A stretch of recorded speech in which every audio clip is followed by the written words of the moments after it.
आदाब अर्ज़ है। रिपोर्टर्स 21 में आपको खुश आमदीद कहते हैं। कराची प्रेस क्लब के स्टूडियो से मैं हूं फ़ारूक समी और आज दिन भर के कुछ वाक़यात, कुछ रुदात दिन की मैं आपके सामने रखूंगा। इस वक्त शहरी सिंध का सबसे बड़ा मसला है कराची का मेयर कौन होगा और इस हवाले से पाकिस्तान पीपल्स पार्टी और जमात इस्लामी मद्दे मुक़ाबिल आ गई है। बानी अल्ताफ़ हुसैन ने जहाँ पर हाफिज़ नईम के पलड़े में अपना वज़न डाला है, इसी तरह जो सियासी जमात हैं पाकिस्तान तहरीक इंसाफ, उन्होंने भी हाफिज़ नईम के पलड़े में अपना वज़न डाला है। ऐसे में मुत्तहदा कौमी मूवमेंट खामोश बैठी हुई है। मैं इसकी बात कर रहा हूँ बहादुराबाद की। इसके साथ ही पाकिस्तान पीपल्स पार्टी बहुत ही एग्रेसिव अंदाज में कुछ ऐसे इक़दाम कर रही है जिनको जमहूरी तौर पर दुरुस्त नहीं समझा जाएगा। साथ ही बात करेंगे मुत्तहदा कौमी मूवमेंट लंदन की या मुत्तहदा कौमी मूवमेंट ओरिजिनल की अल्ताफ़ हुसैन साहब के लोगों की, जो कि इस वक्त शहर में बहुत ज़्यादा फ़ाल हैं। गुज़िश्ता दिनों एक अपील भी की गई है और हैरत अंगेज़ तौर पे इन्होंने भी अपील किसी सियासी जमात के रहनुमा से या पाकिस्तान के वज़ीर आज़म से या पाकिस्तान के सदर से नहीं की, बल्कि चीफ़ ऑफ आर्मी स्टाफ जनाब आसिम मुनीर साहब से ये रिक्वेस्ट की गई है कि आप वो पाबंदियाँ हटा दें जो कि अल्ताफ़ हुसैन साहब पे लगी हुई हैं। शहर में ये बैनर्स शहर के जो मलीर और दीगर अतराफ़ी इलाक़ों में भी लगे हैं, इसके साथ साथ और भी बहुत सारी जगहों पे लगे, लेकिन ये बैनर्स उतर गए, जिसका इल्ज़ाम आयद किया गया है जनाब मुत्तहदा कौमी बहादुराबाद पे। यानी उनके कारकुनान कहते हैं कि क्योंकि इस वक्त बल्दियाती जो निज़ाम चल रहा है उसके अंदर उनकी अक्सरियत है, तो उन्होंने वहाँ से उतरवा देते हैं। इन तमाम इशूज़ के ऊपर बात करेंगे। सबसे पहले बात करते हैं आज होने वाली हलफ बर्दारी में। आज तकरीब हलफ बर्दारी हुई और उसी के साथ जब तकरीब हलफ बर्दारी हो रही थी तो इंसदाद दहशतगर्दी की खुसूसी अदालत में पाकिस्तान तहरीक इंसाफ के कारकुनों, रहनुमाओं, जिनमें साबिक़ गवर्नर सिंध इमरान इस्माइल साहब भी शामिल हैं, उनकी एक बड़ी तादाद इंसदाद दहशतगर्दी की अदालतों में पेश की जा रही थी और उनको जिस्मानी रिमांड या अदालती तहवील में जेल भेजने का सिलसिला जारी था। इसी दौरान मेरी मोमिनाबाद के एक फ़र्द से बात हुई जिसने मुझे बताया कि जब तक ये मेयर के मामलात हैं, जब तक तो पीटीआई के उन कैंडिडेट्स जो कि इलेक्शन लड़े हैं उन्होंने, उन पर से तो ये बुराई नहीं हटने वाली, लेकिन मैं इसके बावजूद साबित कदम रहूँगा और मैं डट के जो है वो अपने जहाँ अपने कायद के साथ खड़ा हूँगा, यानी इमरान खान के साथ खड़ा हूँगा। वहीं मैं जमात इस्लामी के हाफिज़ नईमुर रहमान को सपोर्ट करूँगा क्योंकि वो पीटीआई की हमारी पार्टी है और पार्टी का ये फ़ैसला है। उसी साथ साथ उसका ये कहना था, लेकिन मुझे यहाँ पे बताया गया है कि अगर मैंने अपनी वाबस्तगी तब्दील नहीं की या अगर मैंने पीपल्स पार्टी को सपोर्ट नहीं किया तो मेरे लिए बहुत मुश्किलात पैदा हो जाएंगी। ये बातें उसने जब मुझसे की तो उस वक्त सिर्फ मैं ही नहीं बल्कि और भी बहुत सारे रिपोर्टर्स थे जो कि इस वाक़े के यकीनी तौर पर गवाह हैं। और इसी तरह जब चनेसर गोट में और बहुत सारे दीगर इलाक़ों में तकरीब हलफ बर्दारी के लिए पाकिस्तान तहरीक इंसाफ के लोग आए तो उनको हलफ उठाने नहीं दिया गया बल्कि उनको गिरफ़्तार कर लिया गया और कुछ अफराद जो कि जमात इस्लामी के अफराद की मदद से किसी तरह अंदर दाखिल हो गए थे तो उनको जो है हलफ बर्दारी के फ़ौरी बाद गिरफ़्तार कर लिया गया। इस हवाले से हमने एक चीज़ नोट की, वो चीज़ ये थी कि जमात इस्लामी की एक पब्लिक एड कमेटी होती है। माजी में जो कराची ऑपरेशंस थे उसके अंदर भी वो कहीं ना कहीं फ़ाल रही और ख़ुसूसी तौर पे अपने लोगों को तो फ़ौरी तौर पे छुड़ा लेते थे, लेकिन आम जो न्यूट्रल्स होते थे उनके लिए ख़ुसूसी तौर पे उनके इक़दामात रहते थे और उन्होंने बहुत सारे जो है मुत्तहदा गवर्नमेंट के लोगों को भी रिलीफ़ दिलवाया।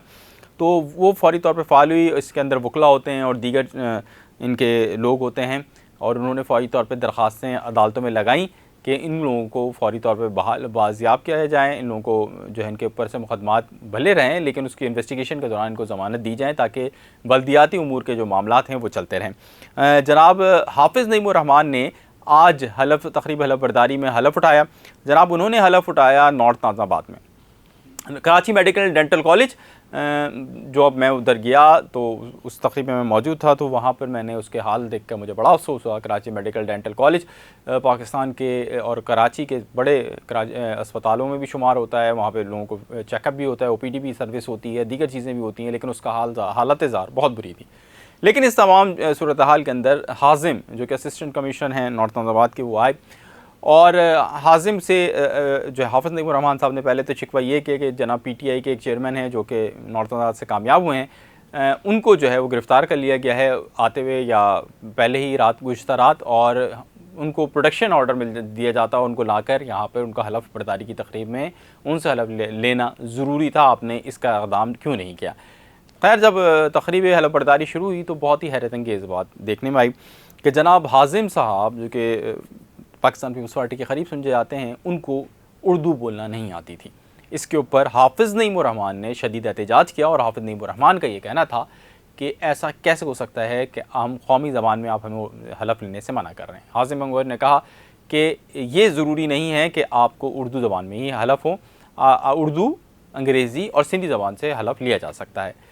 जिसके ऊपर जब जमात इस्लामी के लोग मुसर हुए कि हम सिर्फ उर्दू ज़बान या कौमी ज़बान पर ही हलफ उठाएंगे, तो उसके ऊपर जनाब हासिम ने कहा कि ये 2 मिनट की बात है, आप लोग भले से उसमें उर्दू में ले लें।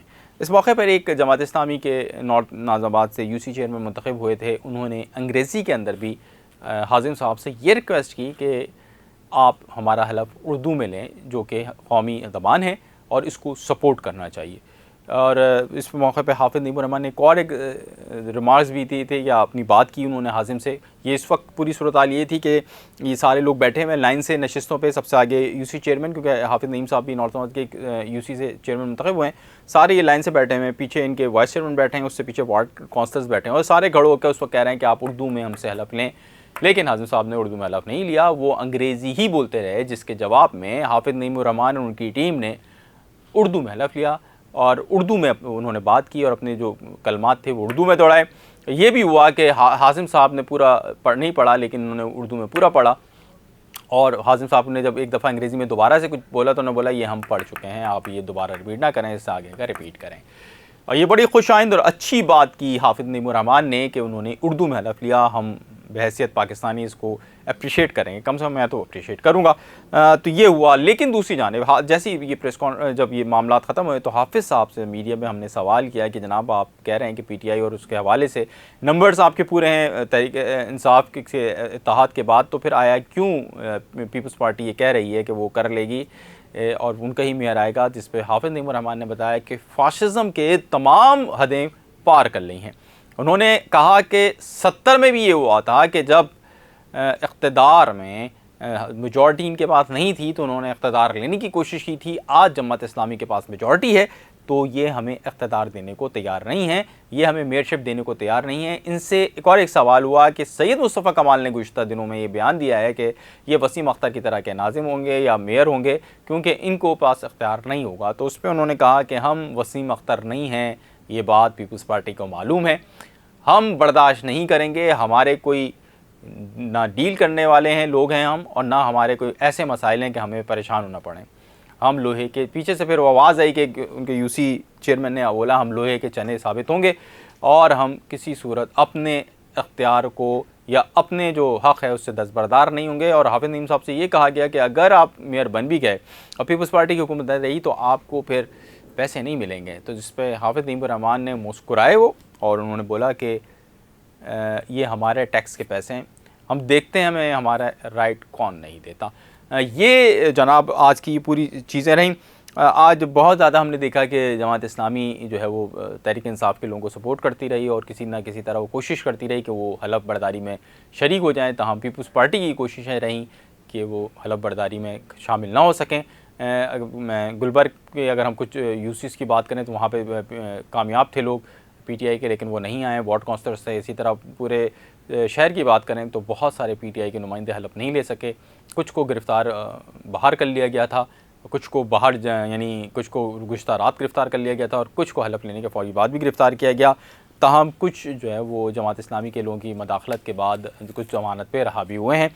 ये इस वक्त शहर की सूरत हाल है। ताहम जो बात मैंने इब्तिदा में भी कही थी कि मुत्तहिदा क़ौम गवर्नमेंट की जानिब से जो है लंदन की जानिब से या ओरिजिनल की जानिब से शहर में एक्टिविटीज़ जारी हैं और ये एक्टिविटीज़ परेशानी का बायस बन रही हैं बात के लिए, क्योंकि एक जानिब शहर के अंदर हाफिज़ नईमुर्रहमान की जब से बानी मुत्तहिदा ने सपोर्ट की है उसके बाद जो मुत्तहिदा क़ौम गवर्नमेंट की जो नज़रियाती लोग हैं उनके दिल थोड़े से नरम हुए हैं हाफिज़ नईम के लिए। और इसी तरह हाफिज़ नईमुर्रहमान की जमात इस्लामी की पहले भी पब्लिक पॉपुलरिटी थी मुत्तहिदा क़ौम गवर्नमेंट के बाद, और जब भी मुत्तहिदा क़ौम गवर्नमेंट बाइकआउट करती थी जमात इस्लामी जीतती थी इस शहर से।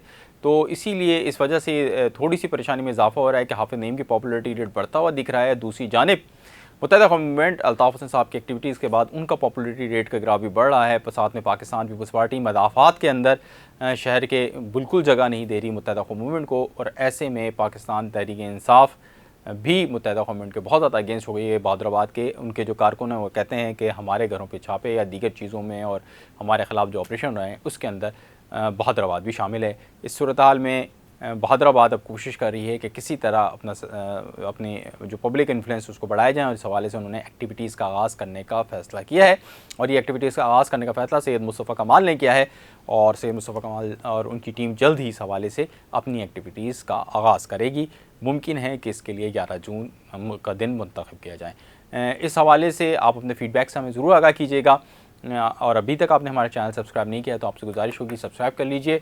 आपका बहुत शुक्रिया। अदावर्स है।